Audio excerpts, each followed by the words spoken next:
Penktadienį buvo oficialiai atidarytas jubiliejinis 10-asis Tornado krepšinio mokyklos sezonas dar dažais kvepiančioje Ringaudų sporto salėje. Šventė prasidėjo visoje Europoje žinomų Kauno Žalgirio šokėjų pasirodymų, kurios užvedė tiek susirinkusius žiūrovus, tiek tarpusavio rungtynėms besiruošiančius Tornado mokyklos trenerius ir jaunuosius tornadiečius. Improvizuotose rungtynėse trukusiose vieną kėlinį nestigo geros nuotaikos ir emocijų.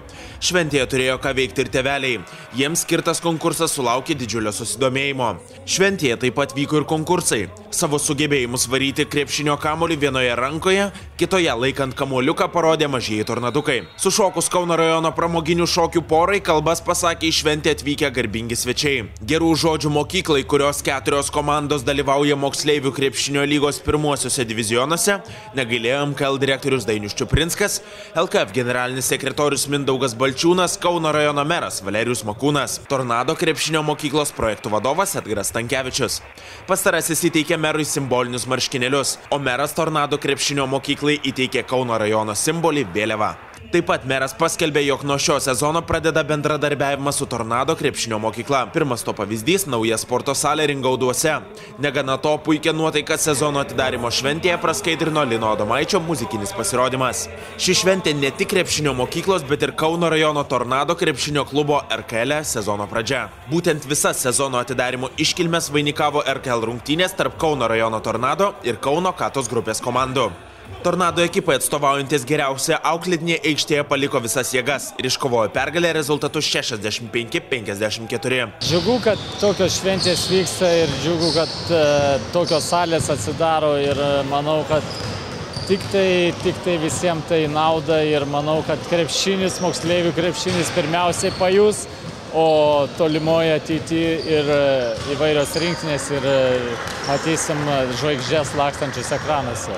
Džiugu, kad krepšinio mokykla Tornado turi savo stilių ir jį laiko jau 10 metų, kad jinai neapsiriboja vien krepšinio treniruotėmis, organizuoja įvairias akcijas, organizuoja daug renginių papildomų, kurie, manyčiau, įrodo pilnavertiškumą vaiko sportavime.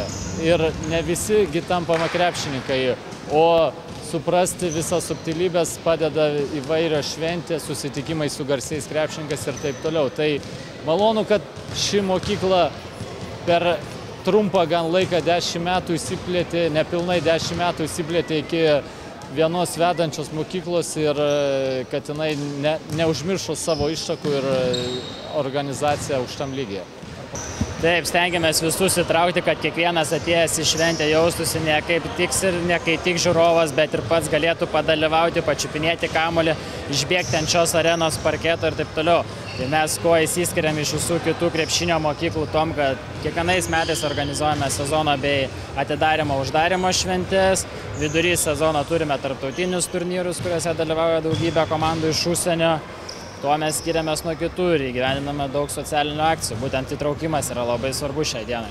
Kiek metų yra jauniausiam šios mokyklos atstovui ir kiek narių šiuo metu yra? Kaip tik narių skaičiavome vakar, kai susivedinėjame po rinkimų vadinamų mokyklų. Ir šiuo metu savo mokyklos gretose turime 580 jaunųjų krepšininkų, jaunųjų talentų. Nuo jauniausiam yra 5 metai. Tai yra 2006 metų gimimo vaikinas. Šventėje netrūko garbingų svečių, pakilios nuotaikos ir audringo tornadžiukų šėlsmo. Trigubas Ringaudų sporto salės krepšinio mokyklos bei pirmųjų rungtynių RKL atidarymas skelbia, jog 10-asis krepšinio mokyklos Tornado sezonas oficialiai atidarytas.